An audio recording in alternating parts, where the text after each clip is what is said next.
O yüzden şaşırmayın.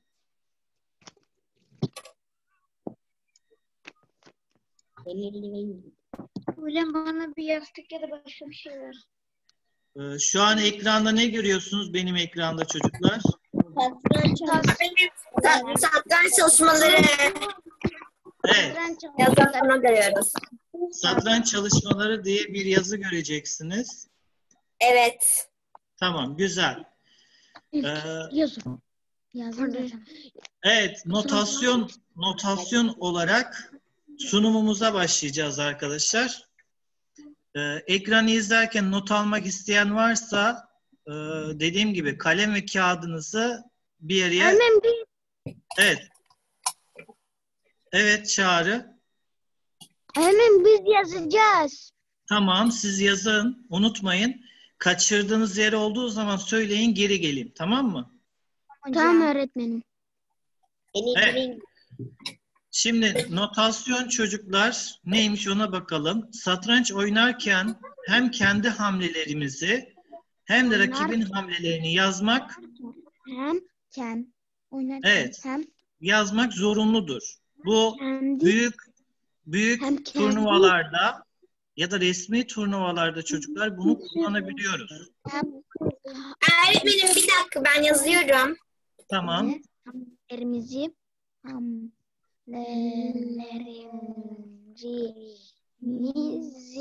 hem de ya sessiz ol bakma.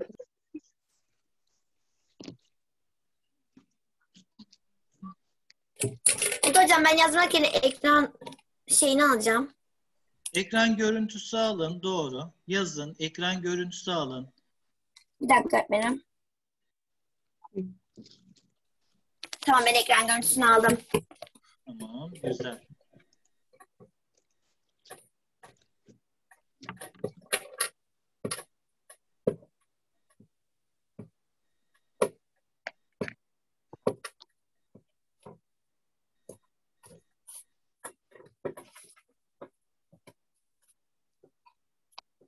Öğretmenim ben bu arada satranç ders kitabımız öğretmenim 14. sayfaya geldim.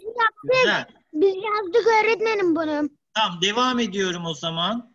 Satranç oynarken hem kendi hamlelerimiz hem de rakibin hamlelerini yazmak zorunluluktur çocuklar. Peki bu hamleler... Ben hızlı geçeyim. Bunun videolarını kaydediyorum çocuklar. Videonuzu kaydediyorum. Eğer Hocam nasıl yani yazmak?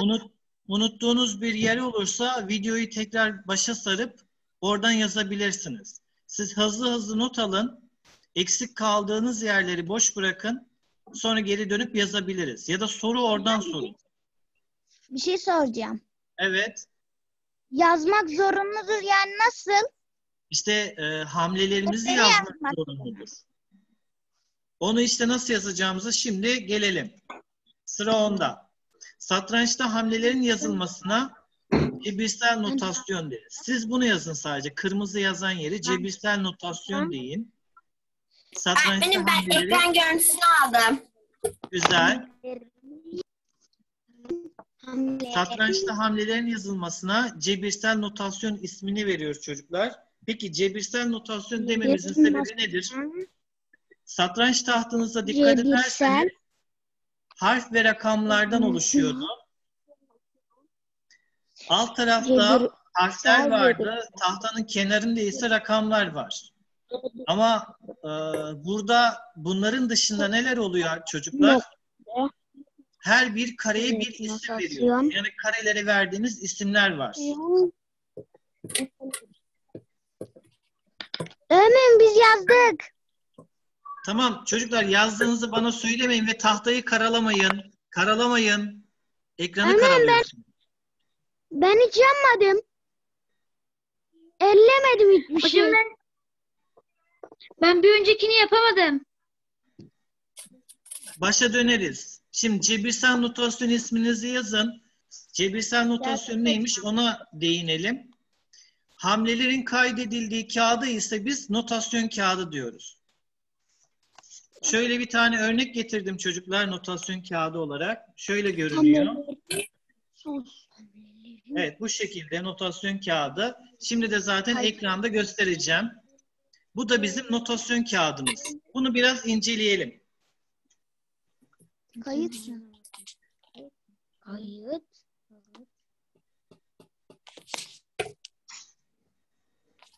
Öğretmenim ama biz onu yapamamıştık. Acaba yine açabilir misiniz? Tamam, notlarınızı bırakın. Daha sonra ben size not olarak göndereyim, olur mu? Yazılı olarak. Tamam hocam. Tamam, siz not yazmayın, sadece beni dinleyin. Şimdi ekranda gördüğünüz çocuklar Türkiye Cumhuriyeti Gençlik ve Spor Genel Müdürlüğü, Spor Bakanlığı'na ait, yani Genel Müdürlüğü'ne ait ve Satranç Federasyonu Başkanlığı'nın ortaklığıyla hazırladığı bir notasyon kağıdı görüyorsunuz. Ekranınızın sol üst köşesinde kırmızı Türk bayraklı ve satranç tahtalarının belirli bir kısmı olan bir yuvarlak simge görüyorsunuz. Doğru mu? Evet. Evet, orada yazanı İlsu bana okuyabilir misin? O resimde ne yazıyor?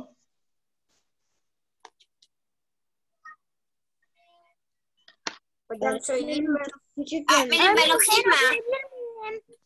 Çağrı sen oku.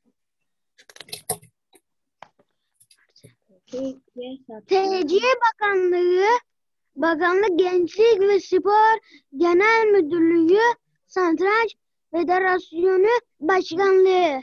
Güzel. O zaman Elasu, bana da kırmızı bayraklı logo var. Gördün mü sol üst Tamam. tarafta? Evet öğretmenim. Onu okuyabilir misin? Türkiye Satranç Federasyonu. Güzel. Türkiye Satranç Federasyonumuzun logosu çocuklar budur. Bir de sağ tarafta Ben mavi... okuyabilir miyim? Evet. Neymiş? Fide Evet. Gens Sumus. Evet. FIDE ise arkadaşlar bakın Dünya Satranç Örgütü'nün logosu da o. Gens Una Sumus ise biz bir aileyiz demek oluyor. Biz büyük bir aileyiz. Yani Satranç Federasyonu FIDE'ye bağlı olarak çalışıyor. FIDE kurallarında işte Dünya Satranç kuralları dediğimiz kuralları ise buradan alıyoruz çocuklar. FIDE'ye göre de notasyon tutmak zorunludur. Tamam. Evet, FIDE'ye göre çocuklar notasyon tutmak zorunludur. Yalnız turnuva tiplerine göre değişkenlik gösteriyor. Peki yarışma tipi dediğimiz şey nedir? Normal oyun kurallarına tabi yarışmalar, hızlı oyun kuralları, bir de yıldırım oyun kuralları var. Evet, demek ki 3 tür turnuvamız varmış. Bu 3 tür turnuvayı da çocuklar zamanı geldiğinde size daha detaylı anlatacağım. Ama şimdi bilmemiz gereken normal kurallar. Peki online turnuva ne zaman olacak? Efendim? Online turnuva ne zaman olacak öğretmenim? Online turnuva diyorsanız online turnuvayı çocuklar daha sonra ilerleyen zamanlarda ya hamleleri artık yazmayı öğrenelim. Bir hamlelik matları çözmeyi öğrendikten sonra artık küçük küçük yarışmalar yapacağız kendi aramızda. Öğretmenim ben zaten daha önce satranç kursuna gittiğim için öğretmenim bir sürü madalyam var. Satranç Aferin. yarışmalarını kazanmıştım. Aferin. Konumuza geri dönecek olursak çocuklar, bu ekranda en üst tarafta logolar ve yarışmanın destekleyicilerinin isimleri bulunuyor. Altında ise turnuva adı bölümü var. Yarıştığınız turnuvanın ismini buraya not alıyorsunuz. Satrançtır. Evet, tarih bölümünde ise yarıştığınız turnuvanın o günün ya da ertesi günü yarışacağınız turnuvanın tarihlerini buraya not alıyorsunuz. Bir alt kısmında ise adı bölümü var ama 2 tane adı bölümü var. Peki bunlar ne demek? Biliyorsunuz ki çocuklar satranç 2 kişiyle oynanıyor karşılıklı. Burada ise adı bölümlerin hemen sol tarafında renk kutuları var. Bakın birisinde beyaz renk kutusu var, diğerinde ise siyah renk kutusu var. İşte burada beyaz renkli kutuya beyaza oturan sporcunun ismini yazıyoruz. Altında ise siyah renkli kutunun hemen yanına ise siyah renkli oynayacak olan sporcunun ismini yazıyoruz. Takım bölümüne ise takımınızın bir ismi ya da kısaltma adı varsa buraya takımınızı yazıyorsunuz. Eğer takımınız varsa, takım maçlarıysa, eğer yoksa yazmak zorunluluğu yoktur çocuklar. Sonuç bölümünde ise bakın 2 tane alt alta sonuç yazıyor. Burada oyunun sonucunu daha önce de söylemiştik hatırlarsanız oyun sonuçları 3 çeşittir. 1-0 yani ne demek oluyor? Üstte 1, altı 0 yazarsak beyaz 1, siyah 0 oluyor. Eğer tam tersini yazarsak 0-1 dersek beyaz 0, siyah 1 puan almış demek. Ya da 1/2, 1/2 olarak not alırsak da bu da beraberlik oluyordu. Her iki sporcu da yarım puan almış oluyordu. Masa no bölümünü ise yarışmada çocuklar tek sizin masanız yoktur. Toplu oynanan bir spor. Çünkü o salon içerisinde 100, 200 ya da 300 daha da fazla masalar bulunur. Satranç masaları. Onlara da biz numara veririz. Sizin yarışacağınız masa numarasına mutlaka numarayı masanıza yapıştırırlar ya da bırakırlar. O numara sizin masa numaranız olur. Burada ise no bölümüne o masa numarasını yazıyorsunuz. Tur bölümü ise yarışacağınız turnuvada çocuklar size söylerler. 7 turlu bir yarışma, 11 turlu, 12 turlu, 15 turlu yarışmalar vardır. Buraya ise kaçıncı turda oynuyorsanız o turun numarasını yazıyorsunuz. Birinci tura girdiniz yani ilk maç yapıyorsunuz. Buraya 1 yazarsınız. Maçınız bitti. Kazandınız ya da kaybettiniz fark etmiyor. Sonucu yazıp bu notasyonun hemen tam altına bakın imza bölümleri var. İmza, sol tarafta bir imza var. Kağıdın altında. Ortada hakem yazıyor. Sağ tarafta bir imza daha var. Ama burada 2 tane imza bölümünün hangisini atacağız derseniz de bakın yine renk kutuları var. Beyaz renk kutusunun olduğu bölüme beyazda oynadıysanız bu bölüme sol tarafa imza atıyorsunuz. Eğer siyahta oynadıysanız siyah kutunun olduğu tarafa atıyorsunuz. Daha sonra bu notasyon kağıdını hakem alıyor. Turnuva yöneticisine teslim ediyor. Eğer hadi beyaz piyonlar falan beyaz taşlar. Peki kağıdın ortasında ise küçük küçük harfler, özür dilerim, rakamlar ve küçük küçük boş kutular var. Bunlar ne işe yarıyor? Bakın burada numara, evet, notasyon işte asıl hamlelerinizi kaydettiğiniz yer burası oluyor çocuklar. 1 numaralı olan bölümün hemen sol tarafına, 1 numaralı olan bölümün hemen sol tarafına, bakın şuraya, şu bölüme beyazın hamlesi yazılıyor.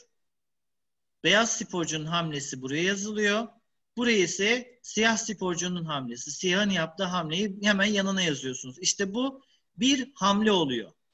Bakın beyaz oynadı, siyah oynadı, bir hamle oldu. İkinci hamleye kim geçmiş oluyor bu sefer? Bakın burası boş, 2 numaralı yanı. O zaman beyaz sporcu hamlede. Beyaz hamleyi yaptı, buraya yazdı. Sıra kime geçti? Siyaha. Siyah da hamlesini yazdı, yaptı, buraya yazdı. İşte o zaman ne oldu? İkinci hamle oldu. İşte hamlelerimizi de böyle görebilirsiniz çocuklar. Hamle dediğimiz durumda budur. Buraya kadar bir sorun var mı? Sormak istediğiniz bir şey var mı? Ben. Tamam, devam ediyorum. Anne ben söyleyeceğim. Evet Çağrı. Anne tamam da şimdi biz orada tarihini nereye yazıyoruz?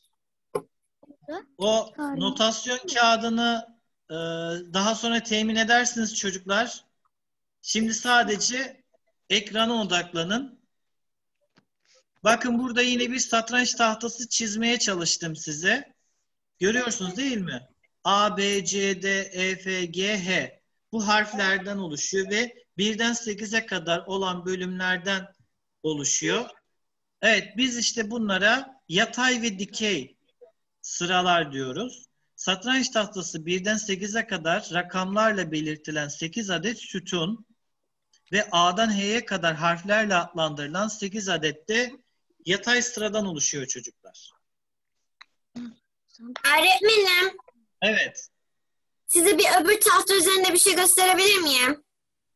Şu an önümüzdeki tahta üzerinde gösterebilirsin ama nasıl Öğretmenim, göstereceğiz? Evet. ben kalemle çizeceğim öğretmenim. Öğretmenim, benim bu sayı kısmında öğretmenim harfler var. Bu Evet. kısmında öğretmenim, bu üst kısmında da sayılar var öğretmenim. Bir şey olur mu ondan?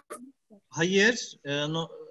Bakın benim arkamda benim kamerayı görüyor musunuz çocuklar? Evet. Bakın benim sınıftaki tahtamda her iki tarafta hem altta hem yukarıda harfler var. Tahtanın kenarlarında ise rakamlar var. Evet öğretmenim. Evet, bunda bir İşte sorun olabilir yok. yani. Bunda bir problem yok. Tamam? Tamam. Tamam. Ela, su kalemi bırakabilirsin. Bıraktım öğretmenim. Tamam. Şimdi burada satranç tahtasındaki her karenin bir ismi var diyelim. Her bir kutuya bir isim veriyoruz çocuklar. Peki bu Öğretmenim isimler... yazalım mı? Hayır, yazmanıza gerek yok. Sadece öğrenin. Her bir kutuya bir isim veriyoruz. Peki bunu nasıl veriyoruz? Onu öğrenelim. Bakın tahtanın hem altında hem solunda ya da üstünde kenarlarında harf ve rakamlar var demiştik. Buradaki A harfi bakın bu dikey sütunu ifade ediyor. Bakın her birinde A var. Gördünüz mü? Bakın çocuklar şuradaki A harfi, bakın buradaki A harfi, buradaki ilk önce A yazılan bölüme yazdık. Yani bu sütunun tamamı A harfinden oluşuyor. Peki buradaki rakamlar ise ne? Bakın yataydan geliyor. Buradaki 1 numara buraya gelmiş. 2 numara buraya gelmiş. 3 numara buraya gelmiş. 4 numara buraya. Çocuklar kalemlerinizi bırakın. Arkadaşlarınızın kafası karışır. Yapmıyorum ki. Tamam. Siz mouse'larınızı bırakın. Sadece beni dinleyin. A harfi burada. Bakın A harfi ilk önce yazılmış. Demek ki bu kutunun ismi neymiş? A1. Bir rakamı buradan gelmiş. Buradaki kutunun ismi neymiş? A2. İki rakamı buradan gelmiş. A harfinin nereden geldiğini biliyoruz değil mi artık? Evet. O yüzden artık rakamları öğreniyoruz. Burada A3 demişiz bu kutuya. Niçin? A harfi aşağıdan gelmiş. 3 rakamı yanından gelmiş. Bu kutunun ismi neymiş? Bu kutunun ismi E5. arkadaşlar E5. Neden? Çünkü E harfi buradan geliyor. Alttan ya da yukarıdan. 5 rakamı Evet. buradan geliyor. Evet. Benim. Efendim? 5 var ama daha biz bunları anlamadan nasıl onları?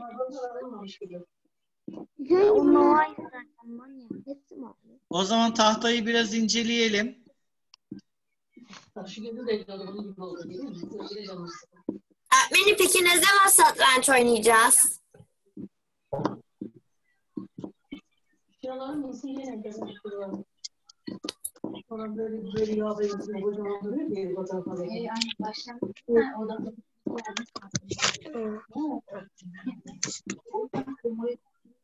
Anne, bir insanlığa bakar mısın?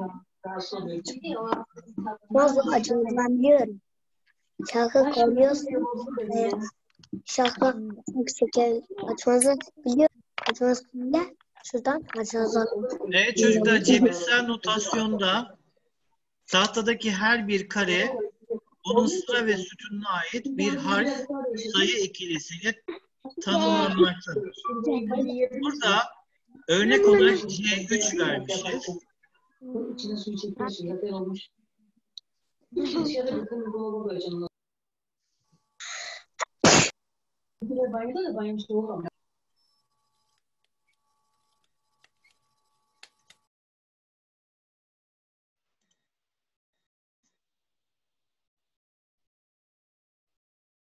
Evet çocuklar, burada örnek olarak C3 vermişiz.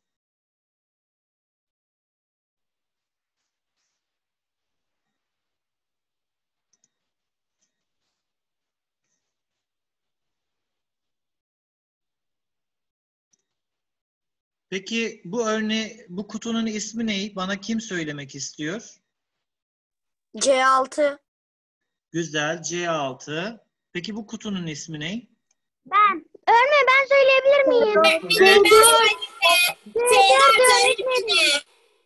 Çağrı söylesin. Öğretmenim F4. F4 güzel. Bu kutunun ismini Ajda yazmış. Ajda söyleyebilir misin? G2 değil mi? İlk önce G harfi geldi. Sonra 2 rakamı geldi. Güzel. Peki bu kutunun ismi ne? İlsu. A5. A5. İlsu seni duyamadım. Mikrofonunu açabilir misin İlsu? A5 öğretmenim. Güzel, teşekkürler. Peki burası? Güney, sen söyleyebilir misin?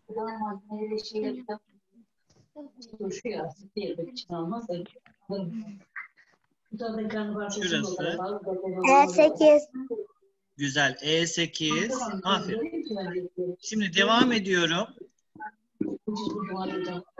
Notasyonda arkadaşlar tahtamızın her bir karesinin ismini artık öğrendik neredeyse. Bir de satranç tahtası sadece tahtadan ibaret değil.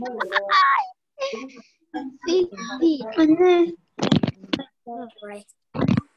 Evet çocuklar, beni dinleyin lütfen.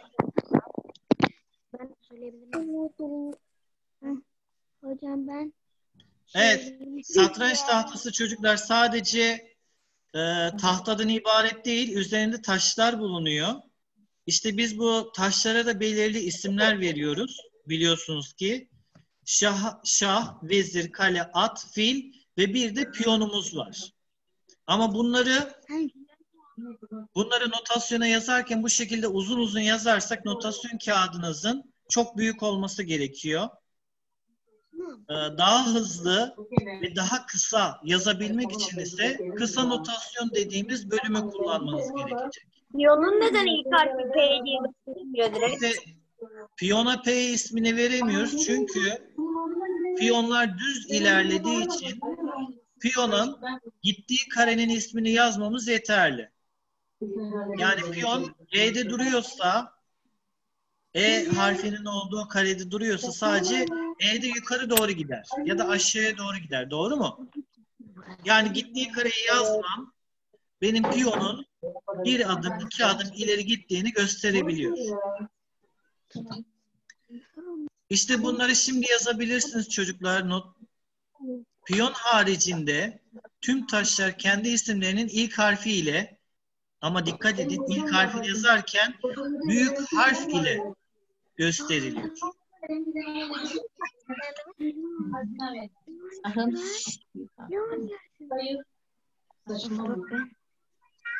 Şahı büyük Ş harfiyle, veziri büyük V harfiyle, kaleyi büyük K harfiyle, atı büyük A harfi, fili ise büyük F harfiyle isimlendiriyoruz. Dur lan. Hani?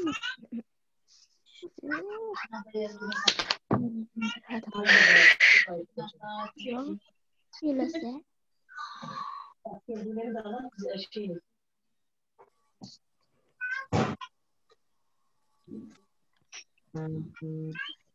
Evet arkadaşlar, burada notasyonda önce taşın sonra da gideceği karenin adı yazılıyor. Bakın burada ok işaretiyle tahtada göstermişiz. Vezir yani beyaz vezir H5 karesine gitmiş. Gördünüz mü? Nereden gelmiş ama beyaz vezir? D1 karesinden. Ok işaretiyle göstermişiz. O yüzden Bakın örnek olarak buraya da yazmışız. Vezir H5 ya da vezir H5. H5 karesine gidiyor.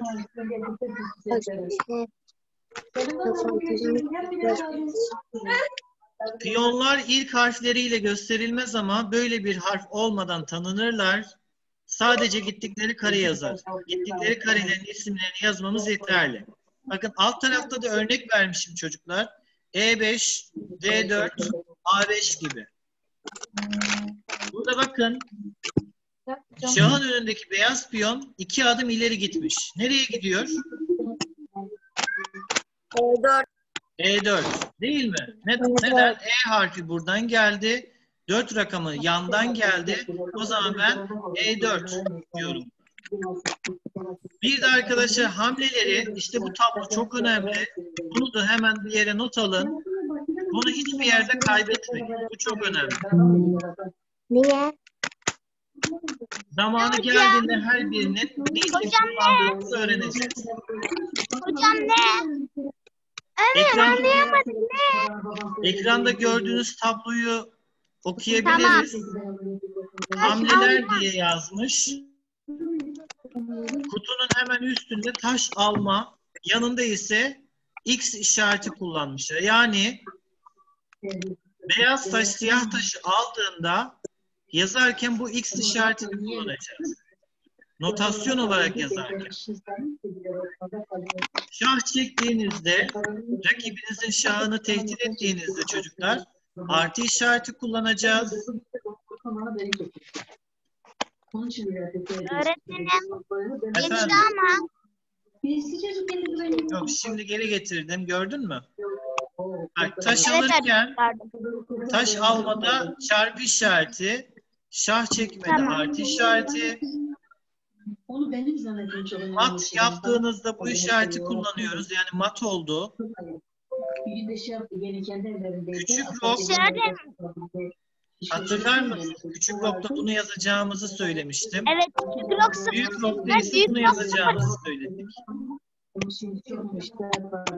Geçerken alma, şimdilik bunu yazın. Bu tabloda bunu yazın ama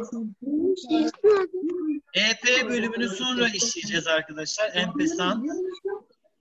Terfi işlemi, bir piyon terfi aldığında, bir piyon terfi aldığında çocuklar eşittir işareti kullanıyoruz.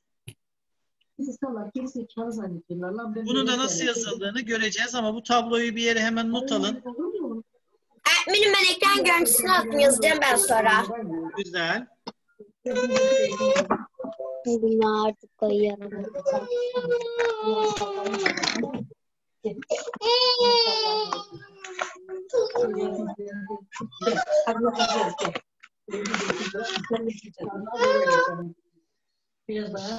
Biraz daha, biraz daha. Biraz daha yöneteceğim. Bak böyle rastgele atayım. Bir bölümde.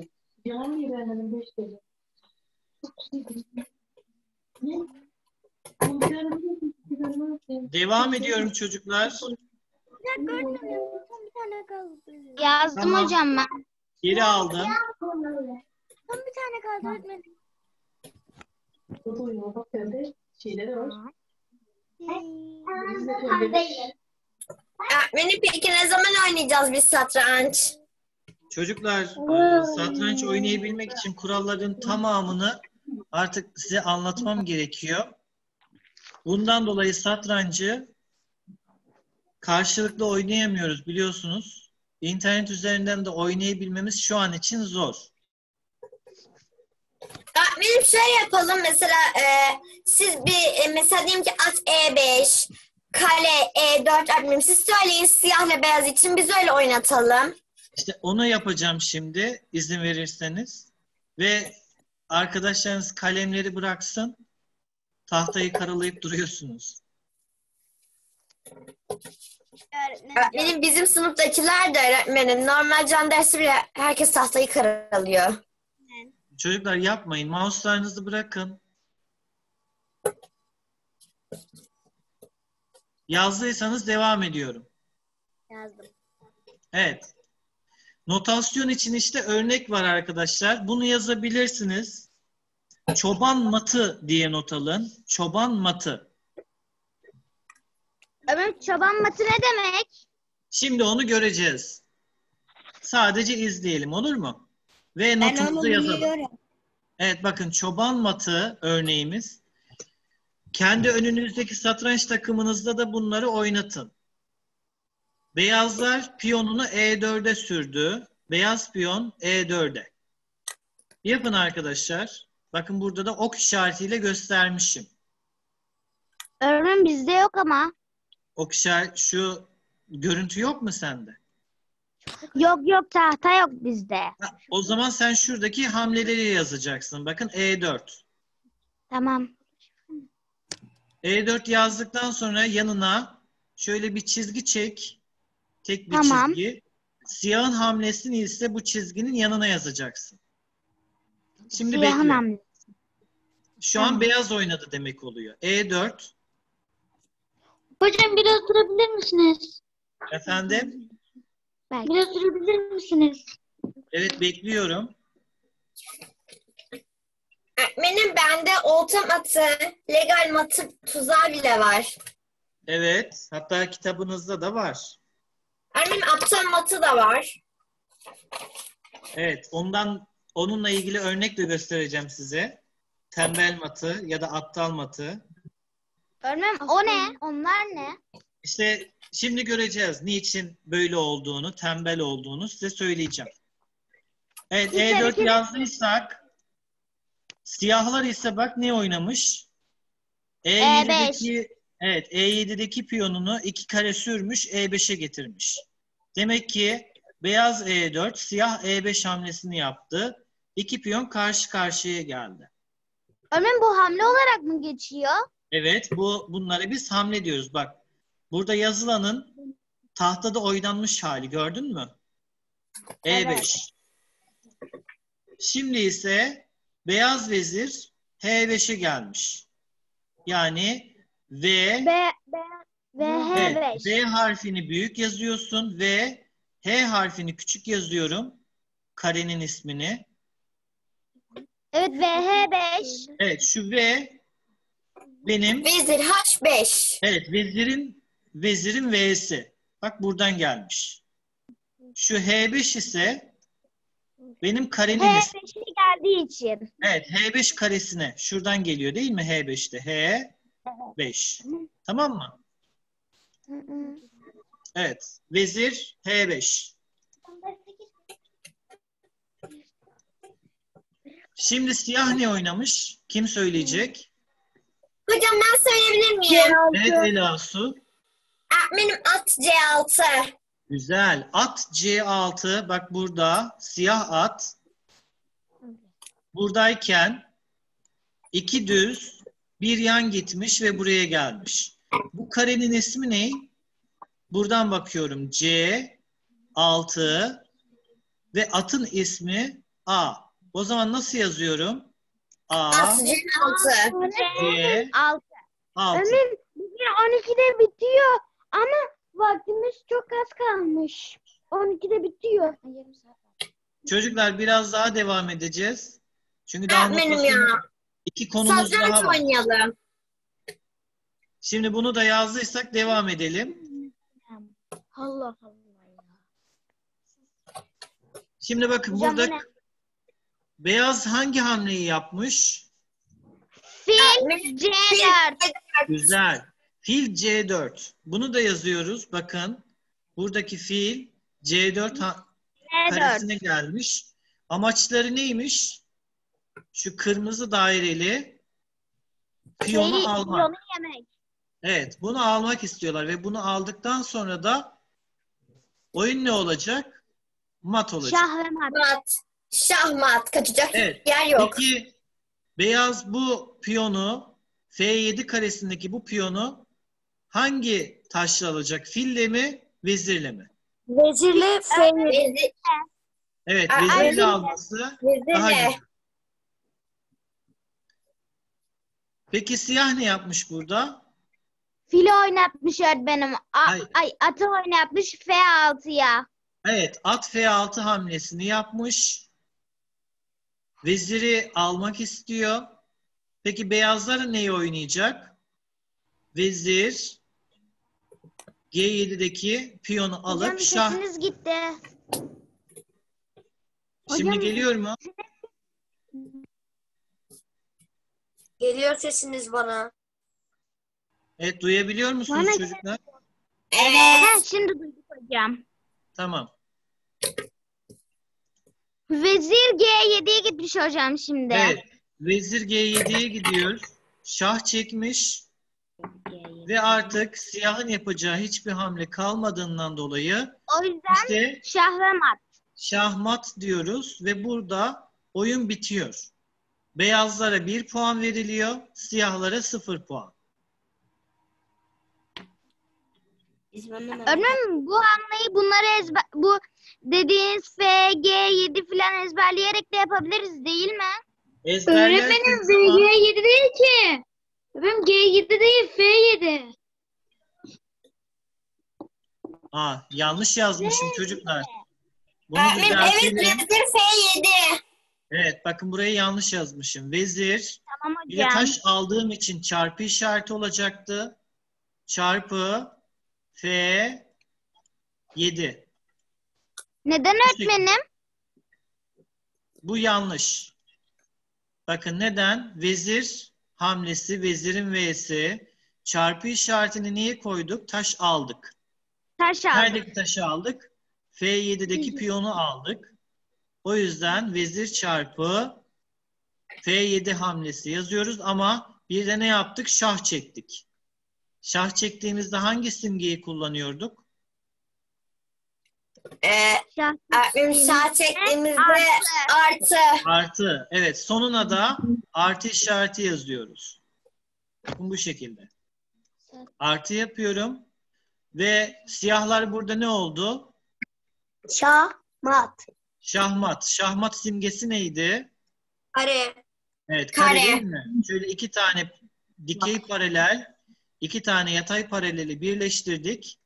Ve bu şekilde mat simgesi oluştu. Hocam aynısını yapalım mı? Evet, aynısını yazabilirsiniz.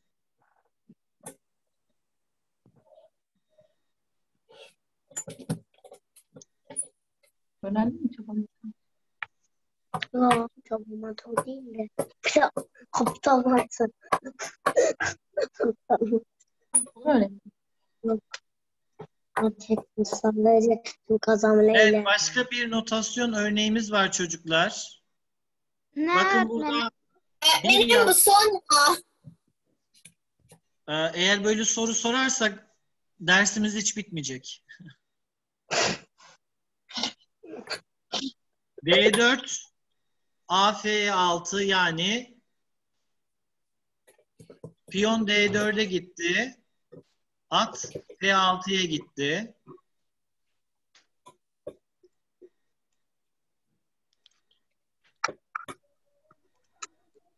İkinci hamlemiz piyon A3 oynamışız. Beyazlar E3 oynamış. Siyahlar E6 oynamış. Bakın şurası. Öğretmenim yazalım mı? Şu an için izleyelim. Sonra not alırız.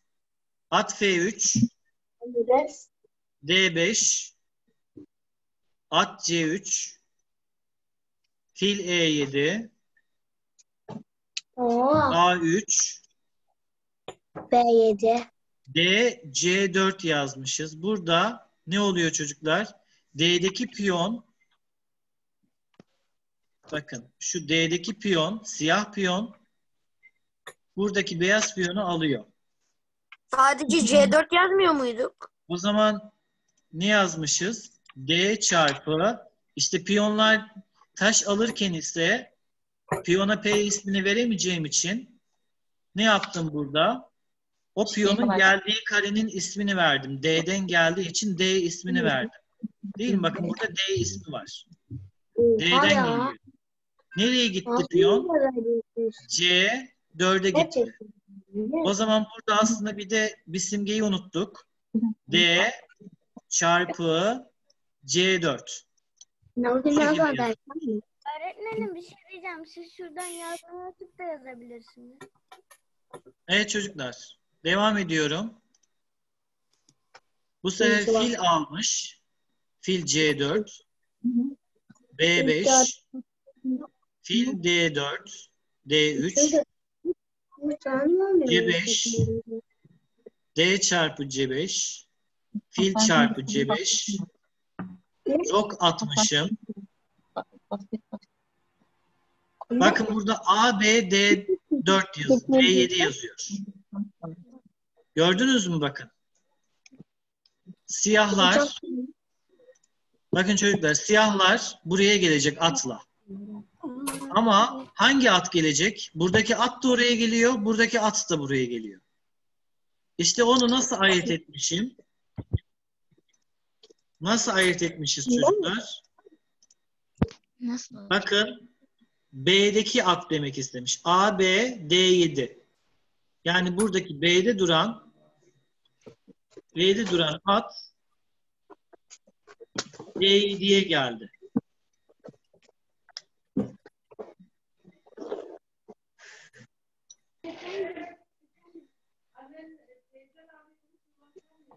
E4, E5, B4, fil E7, fil B2, fil B7.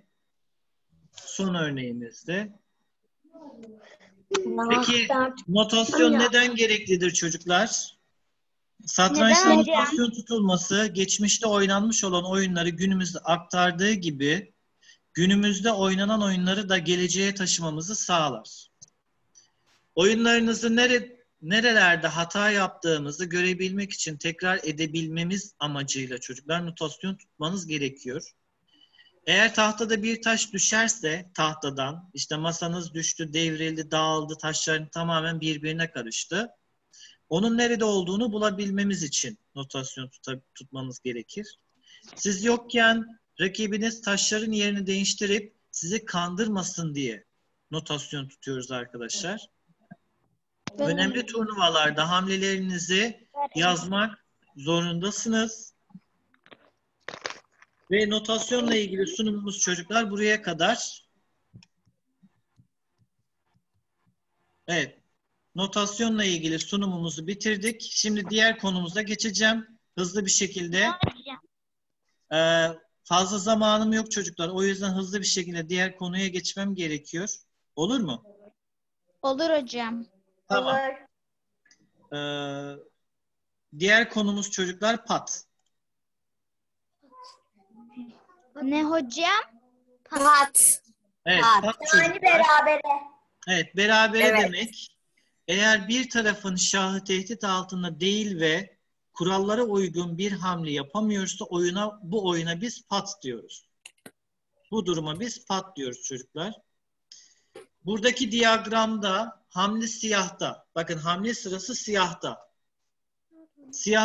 Beyazlar siyah şah çekmiş mi çocuklar? Bu da sonra bundan. Beyazlar şey. Hayır öğretmenim. Şah Çekilmiş. çekmemiş. Peki siyah taşın ya da siyah takımın yapabileceği geçerli bir hamlesi var mı? Yok. Yok. Yok. Evet. İşte bakın şah tehdit altında değil. Yani şah çekilmemiş. Ve şahın ya da siyah takımın buradaki konumda siyah takımın yapabileceği geçerli hiçbir hamlesi yoksa işte biz bu duruma pat diyoruz. Öğretmenim şah- mat olması için kalenin öğretmenim siyah şahın birazcık yanında olsaydı belki şey olabilirdi. Öğretmenim mat olabilirdi. Aslında burada şu konuma göre mat hamlesi yapacak bir taşımız yok. Şu konuma göre. Daha sonra ilerleyen hamlelerde belki tek kale matı yapılabilir. Ama şu an için Ömür tek yapılamıyor. kare matı ne demek? Matlara girdiğimizde öğreneceğiz çocuklar. Tamam. Tek kale matını, tamam mı? Matlara gideceğiz. Şimdi ise bakın örnek değişti çocuklar. Bu durumda hamle sırası siyahta ve size sormuşuz pat mı diye. Değil. Değil. Değil Neden? hocam. Çünkü Değil. pat değil. Siyahların bir tane piyonu var. Nerede duruyor? Nerede durduğunu kim söylemek ister? Evet. Güzel. A6. Karaladık ama A6 olduğunu söylemedik. Evet çocuklar bakın A6'da duruyor. Siyah piyon nereye gidebiliyor? A5'e gidebiliyor değil mi? Bir adım aşağı inebiliyor. İşte hamle, geçerli bir hamlesi var. İşte bu durumda çocuklar siyahlar pat olmadı. Yani oyun berabere bitmedi, devam ediyor. Peki bu durumda başka bir pat örneği çocuklar. Bakın vezir, beyazların veziri şah çekmemiş. Ama hamle sırası siyahta. Siyahın çarpı, kırmızı çarpı işaretli yerlere gitme olasılığı yok şahın. Ve başka bir taşı da olmadığından dolayı işte biz bu duruma pat diyoruz. Yani berabere bitti. Tek beraberlik vezir ve şahla değil çocuklar. Sadece vezir de yapabiliyor bakın. Ne yapmış? Siyah şahı köşeye sıkıştırmış ama yanlış yerde durduğu için oyunu yine pat olarak bitirmiş. Burada ise rakibin tek şahı kaldığında pat yapmamak için çok dikkatli olmanız gerekiyor. Dikkat edin çocuklar. Bakın şu iki şahın karşılıklı birbirine bakmasına biz ne demiştik? Bak siyah şah burada, beyaz şah burada. İki şah karşılıklı birbirine bakıyorsa işte biz bu duruma opozisyon diyorduk. Hatırladınız mı? Evet. Evet. Aralarında en az birer kare var. Ama burada dikkat edin bir de piyon var. Demek ki siyah şah buraya, buraya, buraya ve buraya gidemiyor. Gidebileceği tek yer neresi? Yukarıdaki şu 3 kare. Eğer sen vezir almak için piyonunu bir kare yukarı çıkartıp vezir alırsan, buraya veziri koyarsak çocuklar, ne olacak? Artık bu şah buralara da gidemeyecek. Doğru mu? Buralara da gidemiyor. İşte bundan dolayı beyaz hamle yapıp kale ya da vezir terfisi aldığında oyun pat oluyor. Bir şey soracağım. Evet. Şimdi biz hani piyonunu en üste çıkarttığımızda dışarıdaki rakibimizin aldığı taşları bizden oradan bir tane geri alabiliyor muyuz? Evet. Piyonunuz bakın en son kareye geldi. Beyaz piyon buradayken İstediğiniz bir taşı alabiliyor. şah ve piyon hariç. Bu çok önemli. Şah ve piyon hariç. Hatırlarsanız çocuklar geçen hafta terfiden bahsettim. Ne alabiliyorduk? Hocam Kale, zaten şah vezir. yenilmiyor. Evet, kale, vezir, fil, Ama kale veziri yenebilir. kale, veziri. Kale veziri yenebilir. Evet işte Piyon terfisini kale alabiliyorsun. yenebilir. Sana bir şey söyleyeyim. Ama yenebilir. Kale, vezir, fil ve at. Bu 4 tane taşın terfisini alabiliyorsunuz. Terfiye öğretecek işte.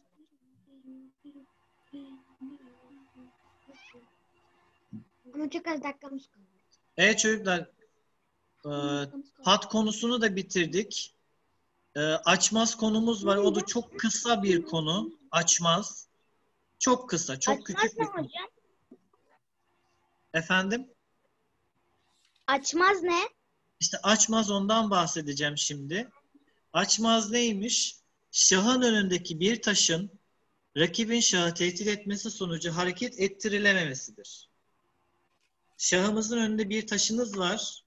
Hemen onun arkasında ise rakibin başka bir taşı. Uzun menzilli bir taş var. Eğer o taşınızı hareket ettirdiğinizde şahınız tehdit altına giriyorsa işte o taşa açmaz taşı diyebiliyoruz. Açmazda olan taş diyoruz. Açmazı alan taşlarımız ise arkadaşlar bakın burada isimlerini yazmışım. Vezir, fil ve kale. Hatırlıyor musunuz bilmiyorum ama hatırlıyor musunuz bilmiyorum ama çocuklar uzun menzilli taşların isimlerini uzun menzilli taşların isimleri neydi çocuklar? Vezir, Evet. fil ve kale. Güzel. Demek ki burada da 3 tane taşımızın ismiyle aynı. Uzun menzilli taşlar bizim açmaz alan taşlarımızmış. Burada bakın sorumuz var. Vezir hangi taşı açmaza almıştır diye sormuşuz. Ama Kale. tahtada 2 tane vezir var. Hangi vezir hangi taşı açmaza almış? Öğretmenim beyaz vezir siyah Evet. kaleyi açmazı almış. Çok güzel. Aferin. Arkadaşımız çok hızlı gördü. Bakın çocuklar buradaki beyaz vezir siyah kaleyi bu şekilde açmaza almış. Niçin siyah kale oynayamaz? Oynadığını varsayarsak Arkasında şah var. evet hemen arkasında Vezir gidebilir ve arkasında şah var. güzel. Öğretmenim. Evet. Siyah taşlar çok. Duyamadım. Hiç öğretmenim. Duyamadım çocuklar. Biri bir şey söylüyordu. Tamam. Devam ediyorum. Edelim. Ben bir şey söyleyeyim. Evet, buradaki sorumuza dikkat edin. Vezir hangi taşı açmaza almıştır? Söyleyebilir miyim? Fil öğretmenim Evet. fil almış. Ne Söyleyebilir almış miyim? öğretmenim? Çağrı sen söyle. Şimdi siyahta mı taş atma hakkı? Hayır. Beyazda. Burada vezire bak. Öğretmenim, Tahtada vezir kaç tane atlar vezir mı? var? Bir tane hocam. Hangi takımın veziri? Beyaz hocam. Güzel. Peki, Beyaz siyah atı evet. Öğretmenim o Siyah zaman atı açmazı almış. siyah da açmaz almış. Güzel. Öğretmenim o zaman Güzel. atlar da açmazı alınabiliyor. Evet bak burada beyaz vezir siyah atı açmaza almış. Oynadığı zaman vezir şahı tehdit edeceğinden dolayı bu at buradan Öğretmenim, oynayamaz. Sorun var. Efendim? Sorun var. Evet. Öğretmenim o zaman fil de açmazı alınabiliyormuş. Az önce açmazı alınan sayı şeyler arasında kale, fil ve vezir vardı. At da açmazı alınabiliyormuş o zaman. Hayır. Açmaza alınan taş değil. Açmaza alan taşları saydık biz. Oraya geri dönelim mi? Anladım. Ömer'im 5 dakika sonra ders bitecek. Bak burayı dikkatli oku. Açmaza alan taş demiş. Açmaza alınan taş değil. Gördüm öğretmenim. Tamam burada da at var. Evet. Burada ise kale hangi taşı açmaza almıştır? Veziri. Öğretmenim söyleyebilir miyim? Güzel. Veziri açmaza almış. Çağrı sadece dinleyelim şimdi. Ve kale ne yapmış? Veziri açmaza almış. Aynı zamanda biz buna ne diyorduk? Bir saldırı yöntemiydi. Hatırladınız mı? Ne yaptı burada? Evet. Şişleme galiba. Güzel. Şiş attı değil mi? Kale veziri ve şahı şişledi. Arka arkaya duran önemli 2 taşı şişlemiş oldu. Ömer'im şiş şahı öğreneceğiz mi? Şiş ve çatalı öğrendik. Şimdi vezir kaleyi alırsa piyon ya da vezir de buraya gelen siyah veziri alıp Bersu. kazançlı olur. Kale hangi taşı açar? Fil hangi taşı açmaza almış çocuklar? Ömer fil veziri almış hocam. Güzel. Fil ve veziri almış. Güzel. Doğru cevap vezir. Fil Vezir. siyah veziri açmaza almış çocuklar. Evet hocam. Evet. Evet. Bu açmaz konumuzun örneklerini de bitirdik. Ömer 5 dakikamız kalmış zaten. Ne yapacağız? Sana ne? Şimdi biraz size materyallerimizden bahsedeceğim. Materyal Sayfa ne çocuklar, hocam? kitabınızda, bakın bu kitapta ve diğer kitaplarda açmaz konusu var. Şurada yazıyor. Gördünüz mü? Evet. Evet. Ve bu kitapta yeni olan kitaplarda sayfa 32-33. 32 ve 33. Evet. 32 ve 33. Biz alacak mıyız? 32, Evet. 30. Burayı Buradan değil mi hocam? yapacaksınız. Efendim? Bundan mı? Evet. O kitaptan. Bu. Öğretmen nerede satılabilir o? Öğretmenim bende o yoktu, hatırlıyorsunuzdur. Sendeki kitapta sayfa numarasını bilmiyorum ama açmaz konumuz var.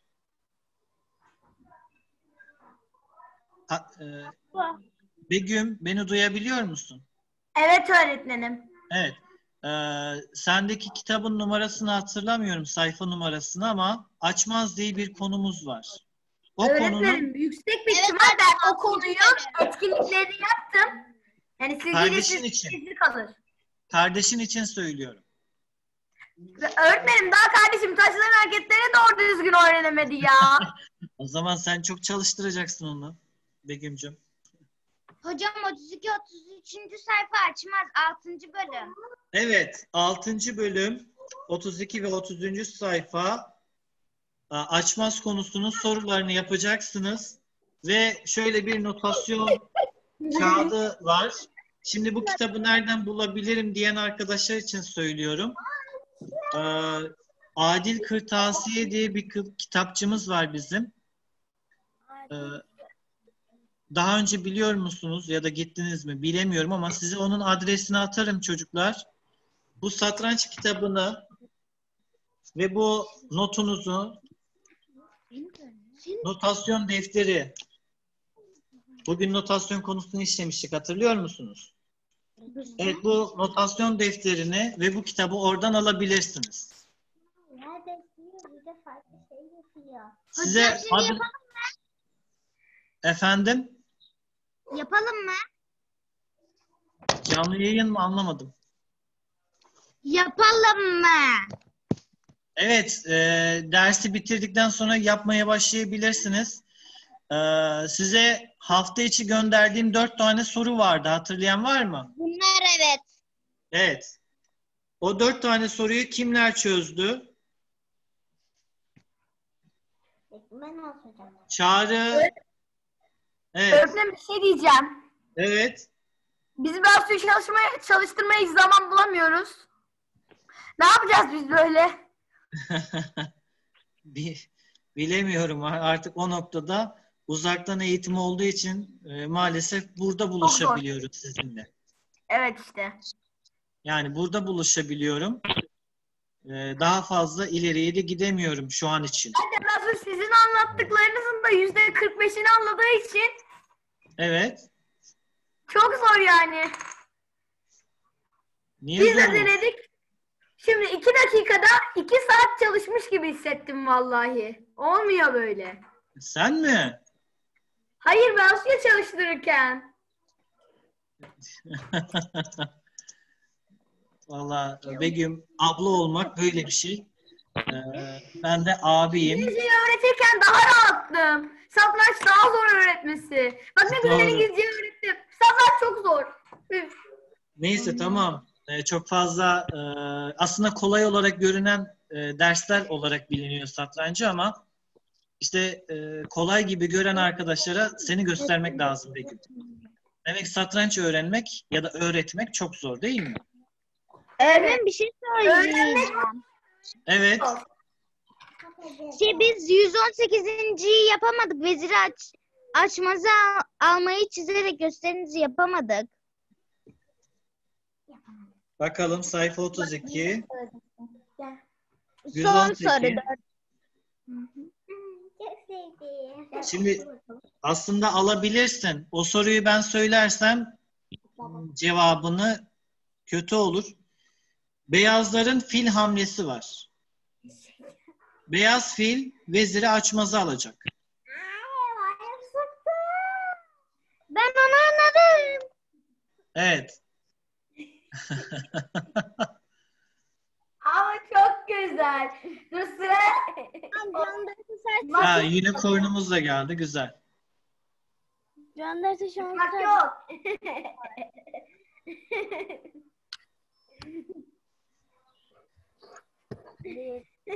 Nasıl yapıyorsunuz ya?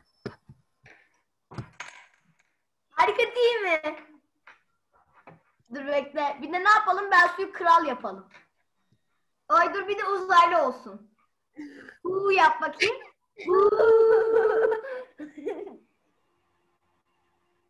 Benim uzaylı bir kardeşim var. Kaldır kafayı. Yapmayın artık yeter. Tepegöz'e benzemiş bence. Suçumuz değil. Zoom'u yaratanın suçu. Aslında suçu da değil. Çok eğlenceli. Öyle mi? Hocam ders bitti. O zaman 4 tane soruyu çocuklar 4 tane fotoğraf göndermiştim WhatsApp'tan.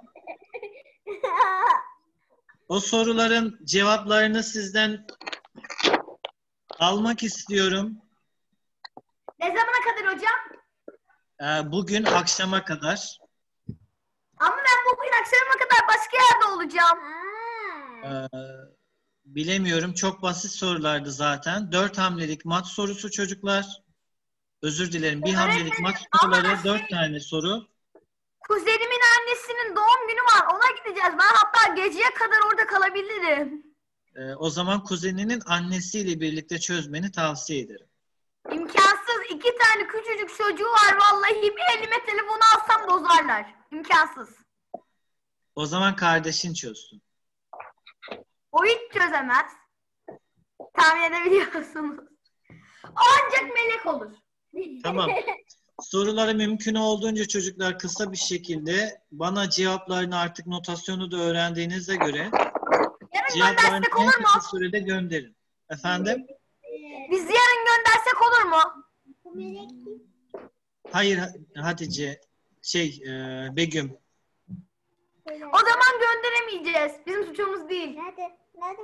Tamam. Gönderebilen arkadaşların cevaplarını bekliyorum. Dersi bitiriyorum çocuklar. Kendinize iyi bakın. Öğretmenim azıcık daha kalsanız ya. Bakın biraz daha komik yaparım ben sizi lütfen. Hoşça kalın çocuklar.